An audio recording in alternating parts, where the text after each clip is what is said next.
이세철 리서치 테크 헤드님이십니다. 네, 안녕하세요. 시티그룹 이세철입니다. 사실 저희가 지금 센터장 업무도 좀 하고 있는데 이건 조금 다른 얘기인데 저희가 코스피 시티에서 지금 5,500 정도 보고 있거든요, 내년에. 이유가 AI 반도체 때문입니다. 그래서 이게 저희 한국이 지금 사실 반도체, 전 세계 투자자들이 사실 반도체에 대해서 엄청 많이 관심을 갖고 계시고요. 그리고 이재명 대통령님께서도 최근에 이제 젠슨황이나 다른 글로벌 반도체 CEO들과 많이 미팅을 하시고 계신 것도 어떻게 보면은 한국의 반도체에 대한 인프라가 어느 정도 좀 구축이 되어 있기 때문에 그렇게 좀 보고 있지 않나 이렇게 보여집니다. 그래서 최근에 저희가 이제 이런 것들이 좋아지고 있고 그리고 반도체가 제품이 되게 다양화되고 있습니다. 그것도 사실 어떻게 보면 저희한테 새로운 어떤 변화 폭이라고 볼 수 있겠고요. 그것들을 이제 AI가 최근에 이제 수요가 올라오면서 한국 같은 경우는 이제 용인 반도체 클러스터가 있어서 거기에 대한 수요 준비 대응도 되어 있는 것 같습니다. 하지만 앞에서 말씀하신 것처럼 이제 팹리스나 소부장 쪽은 사실 많이 약한 부분이 많습니다. 그래서 그 부분을 저희가 많이 좀 보강해야 될 부분이 많이 있을 것 같고요. 특히 이제 소부장 같은 경우는 제가 이제 저희 반도체 리서치 쪽에서 보면은 한 5년 전만 해도 이 시총 1조짜리 회사가 없었는데 최근에 사실 올라오기 시작해요. 그래서 1조 이상의 회사들이 나오기 시작합니다. 근데 하지만 문제는 뭐냐면 한국에 있는 소부장 업체들과의 경쟁 회사들이 대부분 다 미국이나 유럽에 있는 글로벌 테크 반도체 소부장 회사들이거든요. 시총이 500조, 300조, 거의 삼성전자, 하이닉스와 맞먹는 정도에 해당되는 규모 회사들입니다. 그러니까 이게 저희가 사실은 이 정도까지 온 것도 대단한 겁니다. 사실 이 조그만 회사들이 글로벌 삼성전자, 하이닉스만큼 큰 회사들과 경쟁하고 있다는 것도 대단한 건데요. 다만 이제 이거를 하기 위해서는 인재 육성, 아까 말씀 인재와 R&D 비용이 무조건 올라갈 수밖에 없고요. 왜냐하면 시총 500조 회사와 시총 3천억, 5천억 회사가 경쟁한다는 게 사실 쉬운 건 아닙니다. 그런 것들을 저희가 하려면 이 R&D 쪽에 대한 강화 그리고 인재 육성이 되게 필요할 것 같습니다. 그런 부분들을 좀 더 많이 좀 신경 써주셨으면 감사하겠습니다. 네, 이상입니다. 네, 말씀. 이게 토론회가 엄청 딱딱하죠. 네. 일단은 우리 산업부 장관이 소위 산업 전선에 있다 들어오신 분이어서 그런지 그 전투적 자세 아주 좋습니다. 예. 죽기 아니면 살기 상황이 되긴 했죠. 예. 실제 그런 자세로 해야 될 것 같네요. 어떻게 할까요? 그 말씀하신 거에 대해서 여하튼 우리 대통령실이든 아니면 관계부처든 의견을 내면서 할까요? 아니면 다 모아서 할까요? 자유롭게 그냥 편하게 할까요? 예. 그럼 들어보고 모아서 그럼 하도록 하겠습니다. 네, 다른 분 말씀하시면 되겠어요. 손 들어주시면 발언 기회 드리겠습니다. 네, 소속과 성명 부탁드리겠습니다. 네, 저 서울대학교 유수정입니다.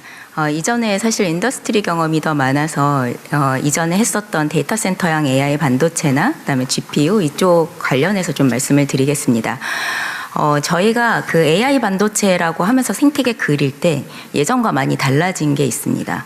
그동안 그렸을 때는 부품, 그 다음에 딱 칩 나오고 거기에서 끝났거든요. 요즘 그리는 생태계에는 소프트웨어가 등장하고 칩들을 연결하는 인터커넥션, 그리고 시스템, 그리고 클라우드까지 올라갑니다. 이러다 보니까 이 전반적인 경쟁력을 어디에서 가져가느냐가 실제로 패권을 진짜 결정하게 되거든요. 지금 보시면은 미국의 엔비디아는 실제 칩부터 시작을 해서 어떻게 보면 소프트웨어 다 가지고 있죠. 위쪽 모델 전까지 다 가지고 있습니다. 그 다음에 구글 보시면 거기에 더해서 제미나이라는 모델, 그 다음에 클라우드 서비스, 그 위에 올라가는 서비스까지 다 가지고 있죠. 이런 정책을 지금 중국 보시면 중국의 모든 그 클라우드 서비스를 하는 회사들이 다 가지고 있습니다. 그러다 보니 우리나라도 이런 어떤 버티컬하게 최적화된 이 시스템에 대한 역량을 좀 키워야 되는데 지금 현재 보시면은 각 그 단계별로의 역량들은 있으신데 이거를 통합하는 어떤 하나가 없습니다. 그래서 약간 단절되어 있다. 그걸 어떻게 엮을 거냐가 어떻게 보면 지금 정부에서 좀 도움을 주셔야 될 부분인 것 같습니다. 아시는 것처럼 미국이나 중국은 자체 수요가 워낙에 크기 때문에 약간 자생적으로 돌아갈 수 있습니다. 현재 저희가 어떤 그 레퍼런스를 만들어야 되고 시스템을 만들어야 되는 데 있어서 지금 정부가 계획하고 있는 데이터 센터 이 인프라가 정말로 굉장히 중요한 역할을 할 거라고 생각을 하고요. 그래서 그냥 간단하게 생각을 해보면 학교에서도 GPU를 가지고 시스템 연구를 하고 싶은데 100개 못 쓰거든요. 실제로 이런 어떤 연구들이 뒷받침이 되어야지만 사실 다시 선순환이 될 거라고 생각이 들기 때문에 예를 들면 지금 GPU가 들어와서 학습된 거를 AI 반도체 우리나라 거에다가 인퍼런스를 하는 어떤 이 뭔가 체인을 하나 더 만든다고 하면 하나씩 더 만들어지지 않을까 저는 그렇게 생각하고 있습니다.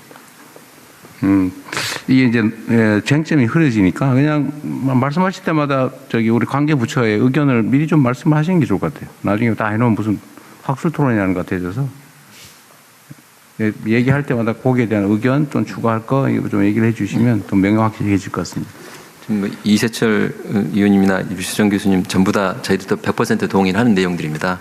그래서 인재 육성이나 R&D 비용 저희 우리 재정당국 나와 있는데 저희들이 지금 조금 전에 제가 일부러 겨우 2조 원 수준이라고 했던 것들도 조금 더 재정당국에서 이 분야에 대해서 조금 더 많이 좀 관심을 해주셨으면 좋겠다는 저는 산업정책 당국자로서의 입장이 들어갔다고 말씀을 드리고요.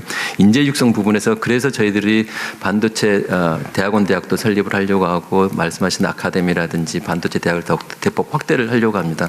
지금 현재 반도체 인력이 한 15만 명 언저리 되는데 앞으로 한 10만 명 정도는 더 훨씬 더 필요하기 때문에 인력에 대한 대폭적인 확대가 더 필요하고 생각해서 그렇게 계속 나가겠습니다. 지켜봐 주셨으면 감사하겠고요. 유 교수님 말씀하신 것처럼 저희들의 고민이 있습니다.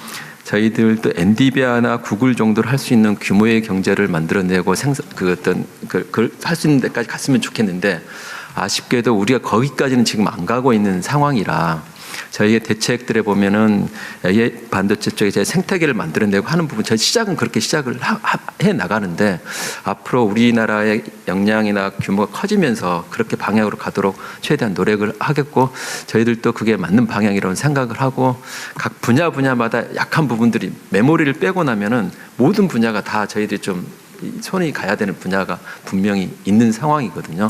그래서 저희가 세운 지금 4가지 전략에 맞춰서 교수님이 생각하시는 그 방향대로 저희가 가도록 최선을 다하겠습니다. 아까 이세철 센터장님이 이제 소부장 분야 중요성 말씀하신 것 같아요, 그죠? 저도 사실은 똑같은 위기의식을 가지고 있는데 제가 경기지사일 때 일본에 반도체 관련 수출 규제 때문에 잠깐 난리가 났었잖아요. 그런데 그때 어쨌든 제가 기억으로 한 2, 3년 만에 그걸 다 극복을 하고 독자적인 공급 체계를 만들었던 것 같아요. 그러니까 일본이 그때 당시 그 후에 한 2, 3년 지난 다음에 괜히 수출 규제해가지고 자기들 산업 기반만 훼손했다고 후회했다는 거 아닙니까? 저는 그 과정을 보면서 그래도 꽤 나름 그 중요한 분야의 수출 규제를 해서 우리한테 항복하라고 했을 것 같은데 어쨌든 그걸 극복해내는 걸 보면 우리 산업계의 역량이 상당히 생각보다 높다라는 생각이 들더라고요. 그래서 그때 제가 하나 산업계에 물어본 거는 이걸 미리 하지 왜 이렇게 꼭 위기가 닥쳐가지고 그 공급망이 봉쇄되니까 그때 와서야 이러냐 이랬더니 그때 제가 들은 얘기 중에 하나는 역량이 되는데 수요처에서 안 써준다. 그러니까 실질 경쟁이 이루어지지 않는다. 그 이유가 뭐냐? 그래서 제가 대기업 쪽에 수요처 쪽에 물어봤더니 또 그러더라고요. 그런 거 하려면 테스트해야 되는 기간이 필요하고 검증이 안 되는데 불안정해서 불확실해서 그런다. 그리고 그 말도 맞고 또 이 말 들으니까 이 말도 맞고. 그래서 이게 이제 원인은 대충 파악이 됐는데 앞으로도 지금 비슷한 상황이 벌어지지 않을까 싶습니다. 그러니까 반도체 분야의 생산은 엄청 늘어날 텐데 소부장 분야에 대한 의존도는 점점 심해지는 상황이 발생할 수 있을 것 같아서 이 부분에 대해서 수요처하고 또 공급처가 서로 약간 손해를 보고 좀 길게 봤을 때 약간 손해를 보고 인내하고 협업을 해야 될 텐데 물론 거기에 그 정부 역할이 제일 중요하죠.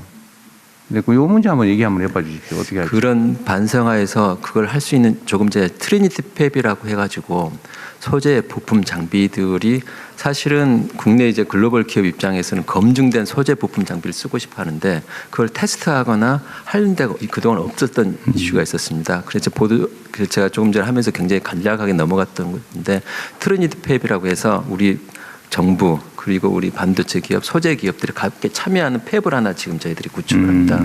그래서 말씀하신 대로 국내 기업들이 소재 부품 장비를 테스트하고 양산해서 검증까지 할 수 있는 체제를 갖추면 우리 기업들이 사용할 수 있도록 하면은 훨씬 더 나을 것 같습니다. 말씀하신 대로 지난번에 일본과의 하면서 불화수소를 개발했던 그 역량이라든지 내용들이 곳곳에 그런 것을 개발할 수 있는 역량은 있는데 개발해서 끝나면 안 되고 그걸 테스트하고 이 정도 품질이면 활용할 수 있겠다까지 가져야 되는데 거기까지 할 수 있도록 지금 체계를 이번에 구축하려고 합니다.